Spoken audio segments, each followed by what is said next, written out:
Welcome back to our second segment of America Salutes. I'm Milton Schoen, and I want to welcome John Baker and Bill Miklas, and they are going to be informing us about de-escalation training for law enforcement officers. So, Bill, do you want to introduce yourself and the work that you do? Yes, good morning, Milt. Bill Miklas is my name. I'm a retired police officer from the city of Burnsville, and now I'm the Associate Director for the Upper Midwest Community Policing Institute based out of Woodbury. Very good. And John, I know I've worked with you many times in the past on veterans and criminal justice issues, so do you want to give us a little bit about your background? Thanks, Milt, and it's an honor to be here this morning. I always enjoy working with you in the Hennepin County Veteran Service Office. I'm John Baker. I'm a retired gunnery sergeant, United States Marine Corps. I spent 22 years in the Marine Corps. After I retired, I went to law school, and now I have a firm here in Minnesota that I concentrate on representing veterans, and I concentrate mostly on representing veterans in the criminal justice system. And I do a lot of veterans preference and a variety of other issues. The only thing I don't do is veterans benefits, because there's great guys like you that do that kind of work. So, well, thank you for that positive pitch. I was fortunate enough last week to attend one of the de-escalation trainings for law enforcement. So, Bill, could you tell us a little bit about what goes on at these sessions and what you're trying to accomplish? Sure. What we're looking to do here is to provide strategies for de-escalation that keep the tactics for law enforcement in terms of managing people in crisis, in this case military veterans in crisis, giving them, the law enforcement or public safety personnel, other options other than using force. We're finding, starting in the Pacific Northwest, a number of cases where the community members learned that law enforcement had been forced to use deadly force in 3 specific cases, 1 month apart, 3 months in a row. And while the police officers were clearly within their rights to use the deadly force under the circumstances, they, as well as the community members, said there has to be a better way for us to manage these cases. And we started to look into this over the last few years and develop strategies that would, in fact, de-escalate the situation, at least a greater likelihood of achieving de-escalation and a better outcome for the veteran in this case as well. Good. And John, this training has to have been successful, because I know you've been doing it for some time.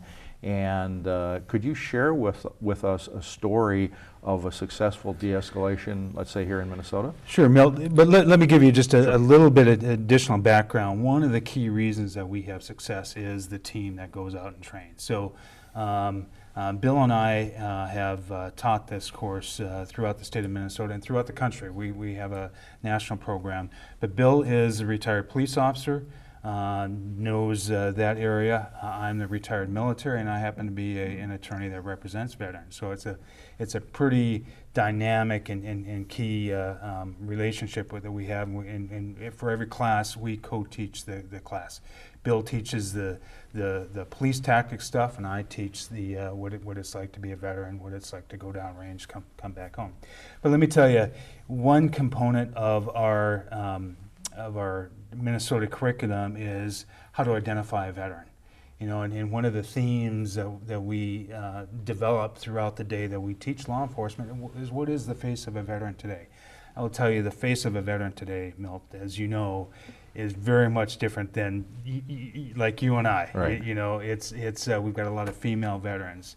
And, you know, veterans look very young, of course, obviously to us now, but you know, we have 21-year-old combat veterans that are coming back and reintegrating into society.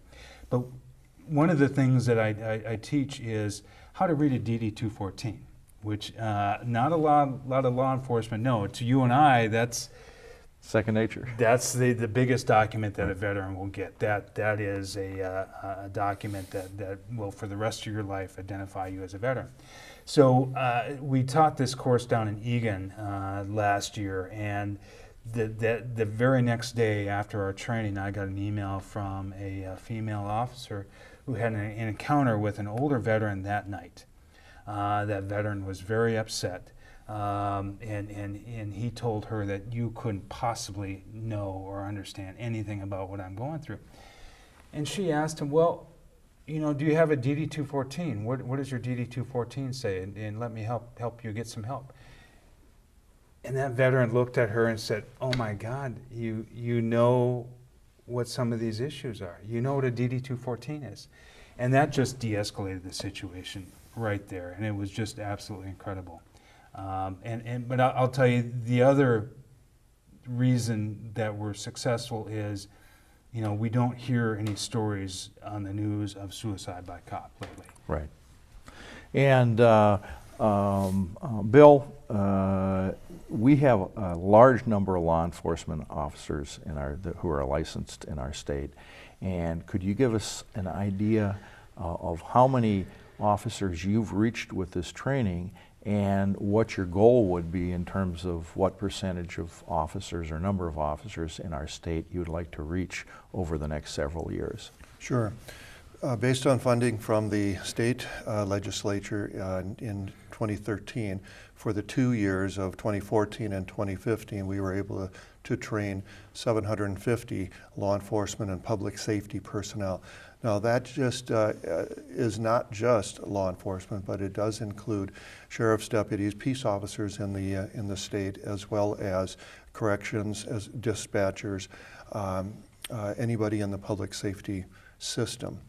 And it's our goal to reach a tipping point of 2,500 of the 10,000 roughly law enforcement officers in the state. We're looking for funding again from the state legislature to achieve that goal. And this must be a challenge because you have turnover just as you get in the military. You have turnover in law enforcement, so some of the people you initially trained will be retired by the time, let's say, you've done this for 6 years, and it's like you'll have to start over. That's correct. It is sort of a moving target, and yet we have a really firm and strong schedule in terms of reaching all parts of the state of Minnesota and public safety representatives in every part of Minnesota. Now, John, in your law practice, you do a law practice of working with veterans. I do. And one of the things those of us who work with veterans deal with is a misperception of who veterans are and to the extent that they have problems. Now, we hear a lot about post-traumatic stress disorder and what happens to people when they've been through combat, but that is the exception to the rule. And maybe you could say a little bit about the fact that most people that go through this, and even those people with post-traumatic stress disorder, are able to get on with their lives. Absolutely, Milton. I'm really glad you brought this up. You know, this is one of the things that we really push to law enforcement when every class that we go to is that, you know, we're talking about veterans in crisis, but that is a small percentage of veterans that actually have PTSD and are ending up in the criminal justice system. Most of our veterans, as you know, are coming back from these wars in Iraq and Afghanistan, becoming our next greatest generation of veterans. And you know, I talk to a lot of law enforcement, especially, you know, those in the position that can hire, that, you know, this is a generation of veterans that, you know, just like that greatest generation that came back from World War II and became a generation that built the United States the way it is, I think this generation of veterans can do the very same thing. They ought to be in law enforcement. They ought to be in county veteran service officers and in business. And that's one of the barriers that we try to break down, is this misperception. And one of the things, thinking back to my military training and your military training, that you're focused on a mission, and whether it's in government or private business, we have missions, and there's nothing that gets in the way of a veteran, or especially somebody when they're serving in the military. Your job is to accomplish that mission, so maybe you could expand on that a little bit, John. Well, and that's why, you know, this next greatest generation of veterans have been through some of the best training in the world. They've been through some of the best leadership in the training, and they've accomplished many missions in Iraq and Afghanistan. You know, and coming back home, the difficulty is getting a job, finding a job that has some meaning, and looking at accomplishing those next missions. And that's what a lot of what you do and a lot of what I do is breaking down those barriers for veterans getting jobs and becoming our next greatest generation too, so they can accomplish. There was a Marine Lieutenant Colonel that was on 60 Minutes last weekend who said, you know, it's not about what this generation of veterans has done in the wars in Iraq and Afghanistan, it's what they're going to do, and they're going to do great stuff. Right. Well, and speaking of doing great stuff, Bill, I would assume that there has been a willingness within law enforcement, within our police departments, within our sheriff's departments, to embrace this concept and to participate in your training and learn about this, because they have a lot of training that they've got to go through to be licensed and to maintain their licensure. So why don't you tell us a little bit about our state as far as following up your lead with this training? The state of Minnesota legislature is being, certainly aware of the incidents that are happening around the country as well, not only with veterans but with other community members. And while the law enforcement practitioners in the state of Minnesota have a very good training in the hard skills of using force and decision making when necessary, this adds to their level of skill sets by creating another layer of soft skills that can give them options. And it's all building trust, it's building awareness, building the bridge of cooperation, dealing with their emotions as opposed to just trying to deal with their behavior. And in doing so, recognizing that behavior and emotions are linked together. Giving the skills to law enforcement personnel that allow them to address the emotional issue of the time, giving them reasons and methodologies on how to deal with that, makes it, gives them another range of options. And the state of Minnesota is very much supportive of that in the process. Very good. If I can add to that, Milt, Bill and I were in Fayetteville, North Carolina a couple years ago. It's the home of Fort Bragg, the largest base in the United States. You did. And, that's where all the special operators are. And, law enforcement there they came to us and they said, hey, we don't want to take on a combat-trained veteran in combat tactics, because we're going to lose. And we've heard instances where that happens. So what we teach law enforcement, Milt, is,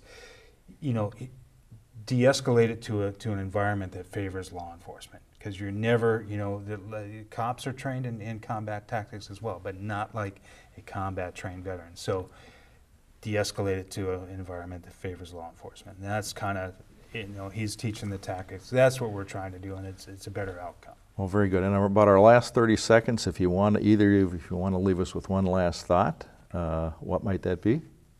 Well, Minnesota is on the cutting edge of this. Minnesota is the only state that we have state legislation and statewide program for this. Bill and I also teach a national program. Here's the curriculum that we teach for the Minnesota. We also teach a national program. We go around all over the country, Bill and I have been. But Minnesota is like veteran courts that you and I worked on to start. We are on the cutting edge of doing this for veterans. Well, thank you, John. And thank you, Bill, for sharing this information. And for America Salutes, I'm Milton Schoen, and thank you for watching our program.